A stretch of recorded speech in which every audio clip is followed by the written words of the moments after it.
Good afternoon and welcome to the Midday News. Here's what we have in the bulletin. Stakeholders react to government's compulsory sixth form pathways program.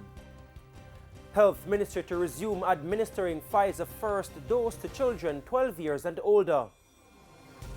And later in sports, Reggae Boys coach Theodore Whitmore confident ahead of World Cup qualifier against El Salvador on Friday. I'm Giovanni Dennis and here are the details. Up first, stakeholders in the education sector are reacting to the government's compulsory 7-year education period for secondary students.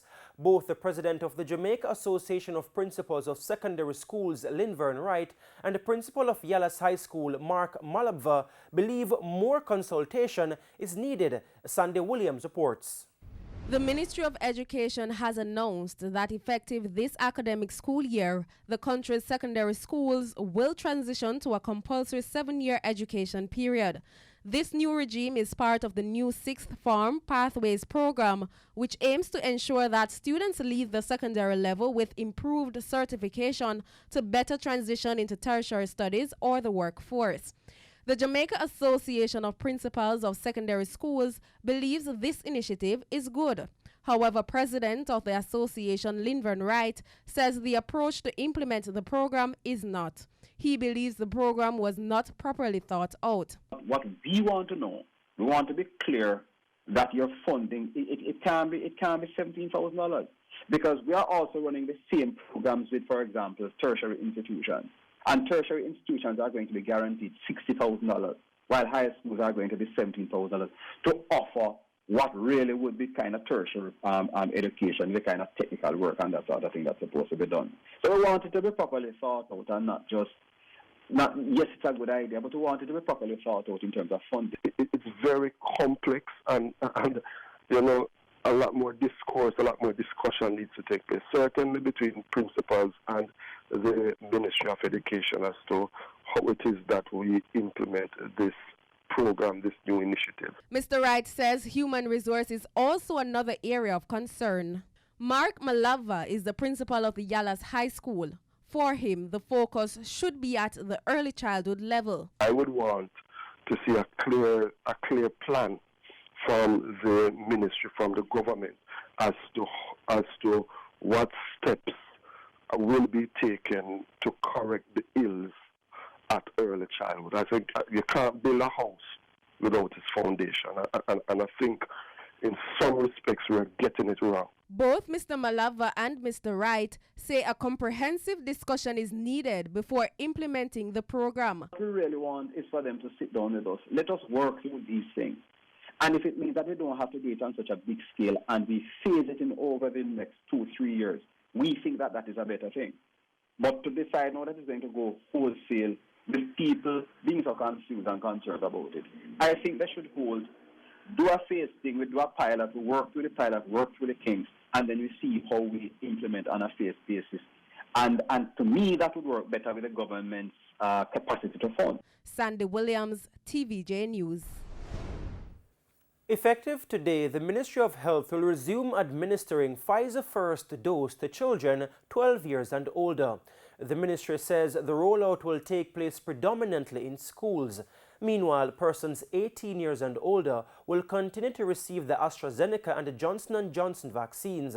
As of Monday, 1,010,500 doses of a COVID-19 vaccine had been administered. Of that number, 555,649 were first doses, 398,693 second doses, and 56,158 were single dose.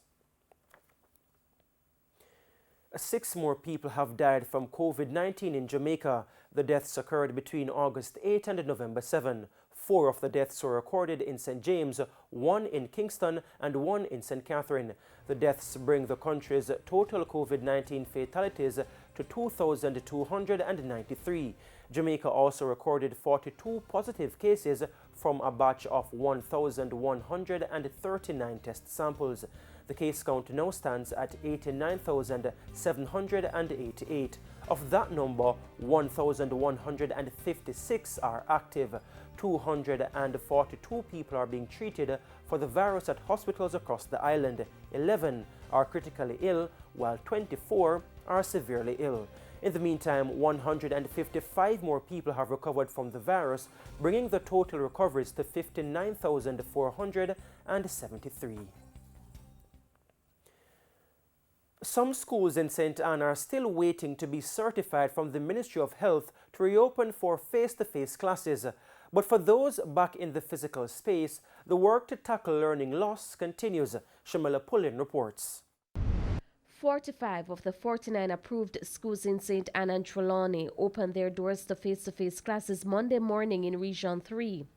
The other 4 schools are awaiting certification from the Ministry of Health. The Bethany Primary School in Alexandra, St. Anne is one of the schools that reopened. Orville Harris is the principal. Both students and teachers are happy. The teachers would have voiced their frustration over time. Students too would have encountered numerous challenges, and as such, that would have led to, some level of frustration. But while they're happy to go back to face-to-face, Mr. Harris says the teachers will now have to redouble their efforts to address learning loss. We would have met as a staff and evaluated the situation, and we are putting in place the requisite contingencies to facilitate the implementation of whatever strategies will be needed in order to curtail the learning loss.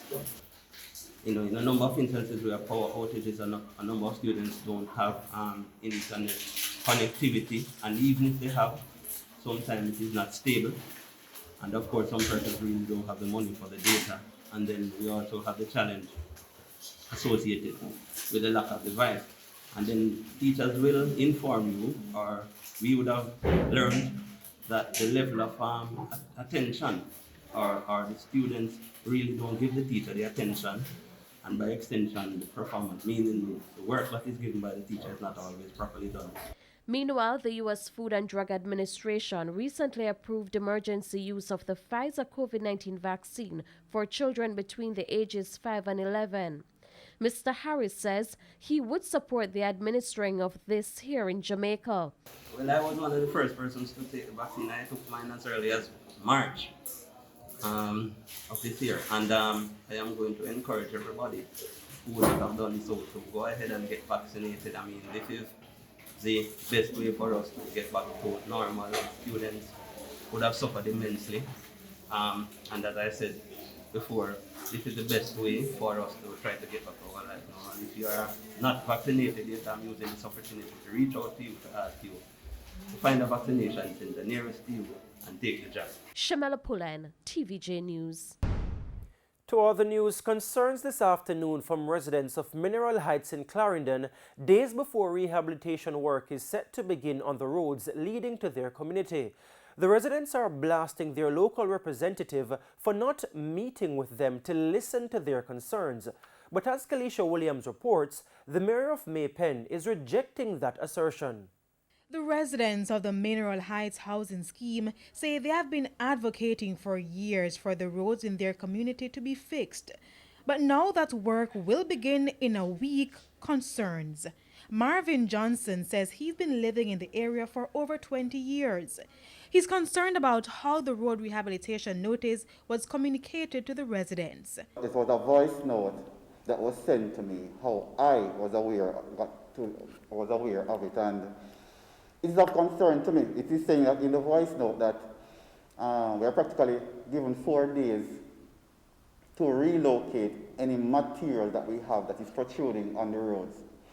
Now, 4 days is too short a period for anybody to relocate their material. Not everybody has money because it takes money to do that. Another resident, David Osborne, is blasting the mayor of May Pen. The project of this nature that the municipal corporation will be involved in, and the mayor has not sought it fit to engage residents. School will reopen soon, and he has not seen it fit to re-engage or to engage the school and the leadership of the school, which I know this project will affect the commuting public, including those who attend the school. And so that is very concerning to me. Another concern I have too is the fact that the mayor has kept this project in secrecy.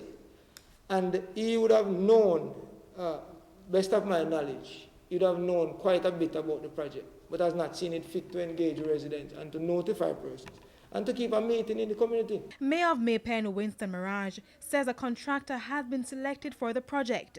The contractor should begin work on the 15th of November.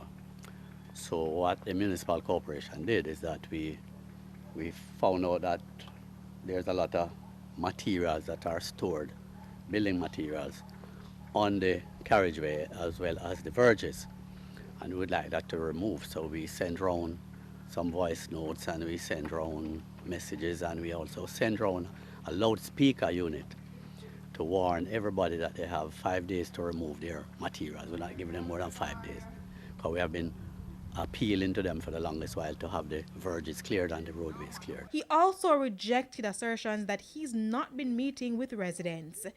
Now, well, we met with the Citizen Association. We've been meeting on a regular basis with the Citizen Association. We had a nice meeting with the Citizen Association, virtual meeting. A lot of members turned out, and the message was spread across. So I don't know what concerns the residents have at this time. Kalisha Williams, TVJ News. And it's now time for a break here on the Midday News, but please stay with us. We'll have much more when we return. Welcome back. We're continuing the news. COVID-19 cases at the Mandeville Regional Hospital in Manchester continue to trend down. Chief Executive Officer of the hospital, Alwyn Miller, says this is encouraging. In August this year, hospitalizations were just over 150 patients. However, as at yesterday, 23 persons were hospitalized at the facility. 7 of those in hospital are suspected cases. Chief Executive Officer of the Mandeville Regional Hospital, Alwyn Miller, says the hospital continues to be encouraged by the reduction in COVID-19 admissions. The numbers have come down, and we, over the last couple of weeks, it has fluctuated. Sometimes it's a little less, sometimes a little more. And we want to encourage the public to continue to follow the protocols and to take the vaccination and so forth to enable us to return to normalcy. In the meantime, he has also lauded the Lions Club of Mandeville for its contribution in the fight against the deadly virus. On Monday, several pieces of medical equipment which will be used on the isolation ward were presented to the hospital. Consultant anesthesiologist Dr. Damien Falconer says the equipment will be critical to patients with respiratory problems. I'm also very grateful to receive these infusion pumps. Now, the infusion pumps are basically used to administer medication to patients, particularly the critically ill patients, on a continuous basis. These medications vary from sedatives, just to keep them relaxed. It's uncomfortable for those who are on a ventilator, having a mechanical device pumping gases into their lungs. Mr. Miller said the assistance has come at a time when quality care matters the most. Again, we say thank you to the Lions Club of Mandeville for coming to our assistance with the donation of these medical equipment, which, as Dr. Faulkner has explained very well, will be very useful in helping patients on our isolation ward, in particular in the HDU, etc. Kodian Barrett, TVJ News. There are renewed calls this afternoon for the government to rethink the transport sector. This in light of the recent abduction of 3 women in the corporate area. Opposition spokesman on transport, Michael Phillips, believes better investment is needed to address some of the problems plaguing the sector. We want to see more happening with the cameras, the Jamaica Eye, even in the new Road Traffic Act that is still in limbo. There are sections in it that would allow for the use of cameras at traffic lights to take the photograph of license plates that can be used in crime fighting, and also in upholding the law when persons run those red lights. Mr. Phillips is also taking the government to task for not bringing the 2018 Road Traffic Act into effect. He says he's hoping the matter will be addressed before Christmas. You know, and we as parliamentarians, not just the government, but as Parliament itself, all 63 of us, we are now looking as if we are inefficient. And, you know, this is not what the people sent us there for. They sent us there to be able to pass laws in a timely manner, pass it for the benefit of all Jamaicans. A man is in custody following a ganja bust on the Santa Cruz Main Road in St. Elizabeth this morning. It's reported that about 7 a.m., the police were conducting operations when they signaled the driver of a Toyota Wish to stop. When the car stopped, it was searched and the ganja weighing 850 pounds with a street value of more than $3 million was allegedly found inside the vehicle. The driver is to be questioned. And it's now time for the Business Minute with Codian Barrett. Is urging retailers to take advantage of its new promotion as the company branches off from just the delivery of food. They are able to try the service out in terms of retail merchant delivery at no cost to them until November 15. So there is a free delivery promotion right now, which does not extend to restaurants, only retail merchants. And we think, you know, people should take advantage of that and see how quick cart as it is now can add to their everyday lives. Key Insurance has reported 5 consecutive quarters of profitable performance.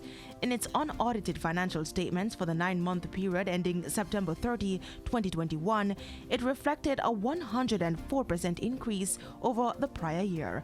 Earnings per stock unit increased by 102% when compared to the corresponding period in 2020. It also reported revenue growth of 37% compared to the corresponding period of 2020. And in business internationally, U.S. producer prices increased in October by 0.6% after climbing 0.5% in September.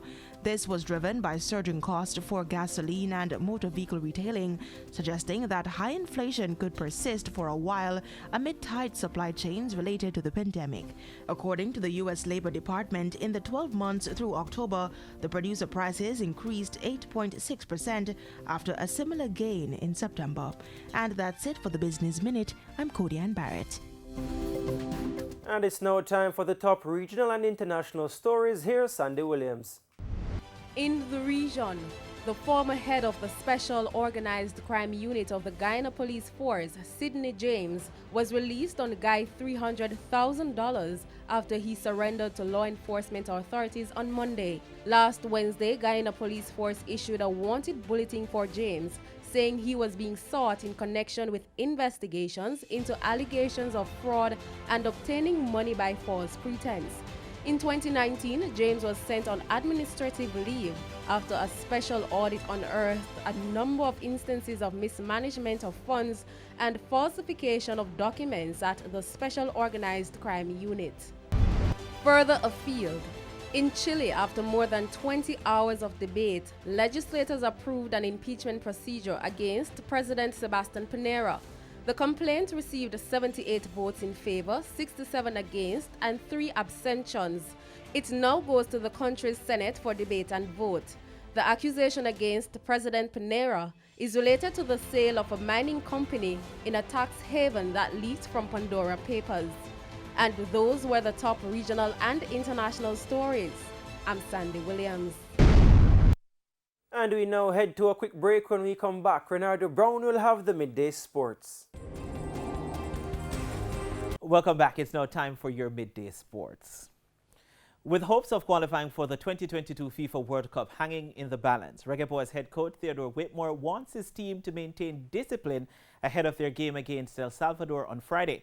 For the first time in the campaign, the Reggae Boys managed back-to-back clean sheets in a 0-0 draw with Canada and a 2-0 win over Honduras. Prior to those games, the team conceded 8 goals in 4 games to be only better than bottom-place Honduras. The Reggae Boys are 6 on 5 points, the same as El Salvador, who have only 2 goals in qualification so far. But Whitmore is not taking that for granted.